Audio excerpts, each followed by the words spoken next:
내일의 장바구니 이어가도록 하겠습니다. 계속해서 기업공시연구소의 변혁인 대표와 이야기 나눠보도록 하겠습니다. 대표님, 오늘은 어떤 주제 가지고 오셨어요? 네, 오늘은 좀 항공주 이야기를 좀 드리려고 좀 하는데 오늘 전체적으로는 어떤 시세는 굉장히 어떤 이 등락폭들이 좀 컸었고 네. 지금 진에어가 오늘 6%대 상승, 제주항공이 2%대, 그 이후에는 한 1%대 좀 상승하는 모습을 좀 보였는데 항공 섹터가 2분기 실적보다 3분기에 실적의 기대 요인들이 굉장히 좀 커졌죠. 왜냐하면은 계절적인 성수기가 진입했던 시기가 바로 이제 3분기이기 때문에 3분기 실적을 앞두면서 이 항공주 전반적인 어떤 수급이 비교적 좀 완화되는 흐름들을 좀 보여줬고 전체적으로 최근 한 10거래일간의 어떤 거래 추이를 봤을 때는 뭐 TA홀딩스와 한진칼의 경우를 좀 제외한다면 뭐 대한항공과 아시아나항공이 한 8%대 상승 그리고 진에어가 6%대 좀 상승을 했기 때문에 실적의 기대치는 좀 높아졌지만 종목마다에 대한 해석은 좀 달라지지 않을까라고 볼 수 있겠습니다. 우선 항공주의 수급이 이 과거 코로나19 이 팬데믹 시기에 굉장히 큰 불확실성으로 좀 작용을 했고요. 해당되는 어떤 이 적자 여파가 계속해서 전반적으로 좀 가장 크게는 뭐 LCC사들의 수익 지표를 좀 악화시켰던 그런 배경으로 좀 작용을 했는데 엔더믹 전환 이후에 빠른 노선 회복을 좀 회복 속도는 좀 이뤄냈지만 실적이 그 부분을 빠르게 좀 회복하지는 못하는 그런 흐름들이 좀 있었고 이런 전반적인 어떤 수급이 좀 위축시켰던 어떤 배경들은 사실 이 아시아나 항공의 어떤 기업 결합 심사가 좀 장기화됐던 부분들이 전반적으로 항공 섹터의 어떤 수급을 위축시키는 그런 것들이 좀 원인이 되지 않았나라고 보고 있는데 일단 3분기 실적이 관련된 시장의 눈높이는 굉장히 좀 높아졌지만 주의해야 되는 포인트가 사실 예상했던 영업이익 컨센은 좀 낮아질 겁니다. 그러니까 이 부분 우리가 좀 간과하고 있는데 제가 최근에 한 증권사 리포트 한 20개 정도를 좀 분석을 했고 전반적인 추정치를 좀 감안을 했는데 일단 뭐 대한항공의 경우에는 이익 추정치가 좀 더 상향될 수 있는 긍정적인 어떤 기조가 좀 확인은 됐는데 LCC사들이 오히려 송출객 수는 크게 좀 증가했는데 영업이익이 감소해요. 왜요? 그러니까 그 이유를 사실 어떤 이유 때문인지 모르죠. 사람들이 뭐 네. 유가도 좀 내려갔고 3분기에는 환율도 좀 내려갔기 때문에 이익이 좀 더 증가될 것이다 라고만 좀 생각을 하고 있는데 송출객 수도 다 늘어났는데 오히려 영업이익의 어떤 시장 전망치가 좀 하향됐다는 부분들은 네. LCC사들은 단거리 노선을 주력으로 좀 경쟁하죠. 그러다 보니까 일본 노선이라든가 뭐 동남아 노선에 좀 국화됐던 그런 노선들에 대한 경쟁 심화는 저가 출혈 경쟁. 그러니까 수익 지표가 안 좋아질 수밖에 없어요. 많이 팔지만 사실 많이 남지 않은 그런 구조적인 원인이 이번 3분기에 좀 더 집중된 부분들이 좀 아쉽다라는 이야기 나오고 있는데 물론 이제 전반적인 어떤 추정치가 좀 달라지는 어떤 배경들 좀 있겠지만 제주항공의 경우에는 영업이익 추정치가 2분기보다 좀 감소할 수 있다는 우려가 좀 나오고 있다는 것은 오히려 계절적인 성수기 효과를 좀 전혀 못 보고 수익 지표가 악화되는 어떤 요인 이 부분에 대한 우려감들이 좀 일부는 나오고 있고 네. LCC사들 역시나 어떤 노선을 좀 주력으로 하고 있느냐 이 여하에 따라서 수익 지표가 좀 더 달라질 것이다라고 좀 보여지고 있고 티웨이항공의 경우에는 최근에 뭐 교환권 관련된 분쟁 이슈가 좀 있으면서 주가 상승폭도 좀 시끄러웠죠. 컸지만 네.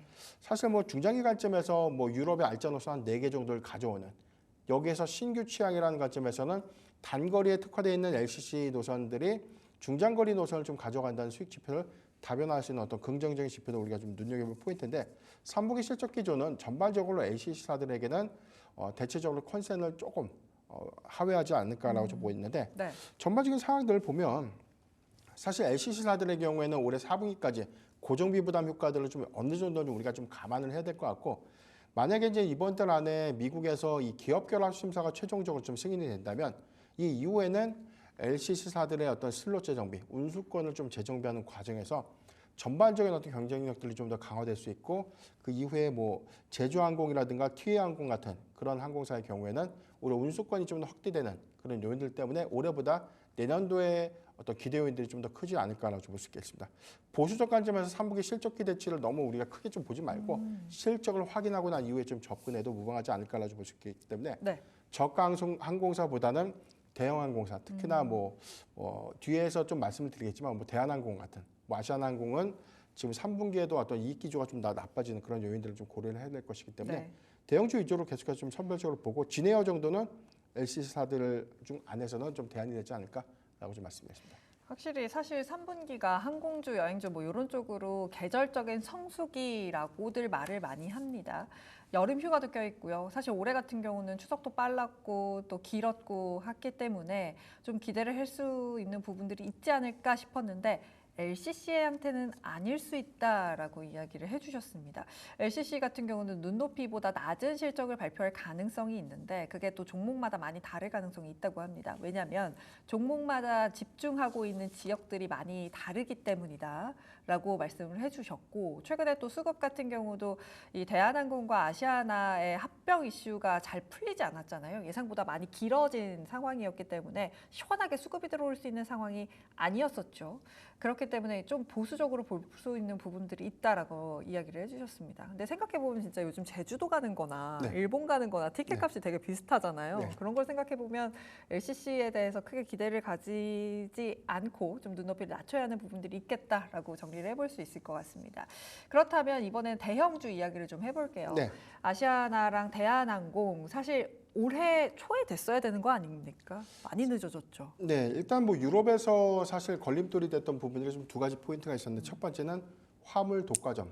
아시아나항공이랑 대한항공이 좀 결합하게 되면 화물 부분에서 유럽의 어떤 이 시장을 좀 침해할 수 있다. 그런 어떤 이슈들 때문에 그래서 대한항공이 제시한 부분이 아시아나항공의 화물 사업 부분을 매각하겠다라고 해서 조건부 승인을 좀 이끌어낸 거예요. 그 이외에 뭐 슬롯, 우리가 운수권이라고 좀 이야기하고 있는 노선인데 해외 노선 4개, 뭐 파리라든가 로마 일부 노선 한 4개 정도를 티웨이 항공에 좀 양도를 했고요.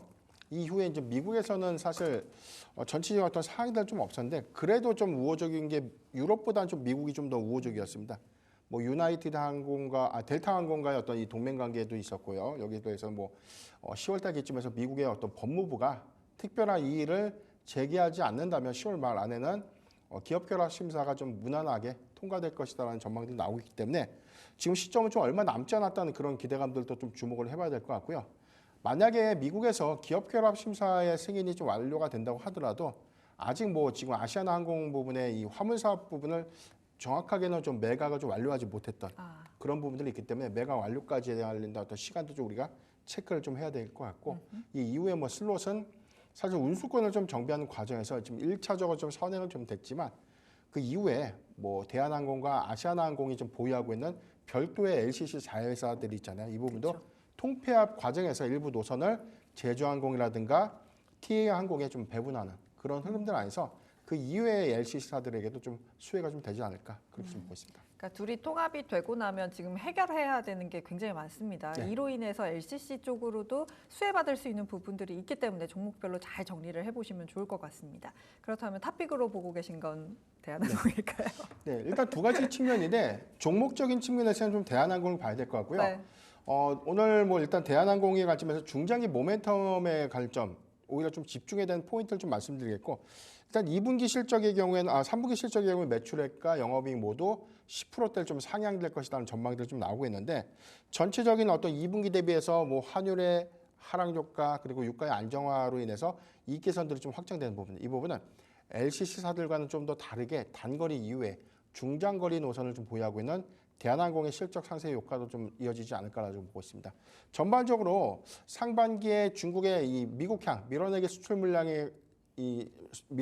물량들이 좀 증가됐던 부분들 이 부분은 화물 사업 부분에 대한 실적 효과도 좀 이어졌는데 이게 3분기까지 좀 이어졌을지 여부는 체크는 좀 해야 되겠지만 아마 비슷한 어떤 흐름은 좀 이어지지 않을까라는 전망도 좀 나오고 있고 가장 뭐 중요한 핵심은 이번 달 안에 아시아나항공의 어떤 이 기업 결합 심사 여부 그래서 메가 캐리어 탄생 여부가 좀 가장 중요한 포인트인데 여기서 최종적으로 합병의 이행 과정에서 우리가 좀 포함됐던 여러 가지 사항들을 모두 다 완료가 좀 된다면 글로벌 7위 항공사로 좀 도약을 하게 됩니다. 이에 따른 가치 반영 그리고 외형 확장을 좀 주목을 해봐야 될 것 같은데 대한항공이 코로나19 이전의 주가와 좀 비교했을 때 그렇게 좀 많이 올라온 구간은 전혀 없었거든요. 이런 부분들은 합병이 불확실성이 갈리는 어떤 리스크 요인들이 전반적인 어떤 수급을 억제시켰던 그런 요인들 때문에 좀 가지 못했던 측면들을 고려해 본다면 저는 합병 불확실성들이 좀 제거되고 난 이후에 외형이 확장되고 이에 따른 어떤 밸류가 좀 다시금 재평가되는 구간에서는 오히려 좀 모아가는 전략이 유효하지 않을까라고 보고 있습니다. 두 가지 종목 말씀드렸는데 첫 번째 대한항공의 경우는 중장기 관점에서 봐야 될 것 같고요. 단기적 관점에서는 우리가 미국의 기업 결합 심사에 관련된 승인 기대감들 좀 주목해 보면 아시아나 IDT라는 종목이 좀 대안이 될 수 있겠는데 이 종목의 경우에는 합병에 관련된 어떤 이슈가 좀 부각될 때마다 수급적으로는 좀 가장 크게 주가에 좀 반영됐던 측면들을 좀 고려해야 될 것 같고요. 이후에 합병이 완료가 된다면 단순하게 어떤 재료 내지는 수급으로 좀 움직여지는 종목이 아니라 아시아나항공의 자회사인 아시아나 IDT와 비상장 회사 대한항공의 비상장 자회사인 한진정보통신과의 향후 합병 이 부분이 가장 중요한 좀 모멘텀이 되지 않을까 이 점도 참고하면 좋을 것 같습니다. 네, 아시아나 IDT 안 그래도 지금 차트 보니까 굉장히 많이 올랐네요. 네네. 기대감을 가져가는 것 같습니다. 전반적으로 대한항공과 아시아나의 합병이 항공주 전반에 좀 수급의 변곡점이 되지 않을까라고 생각이 듭니다. 항공주 쭉 살펴봤습니다. 지금까지 기업공시연구소의 변영인 대표와 함께했습니다. 고맙습니다.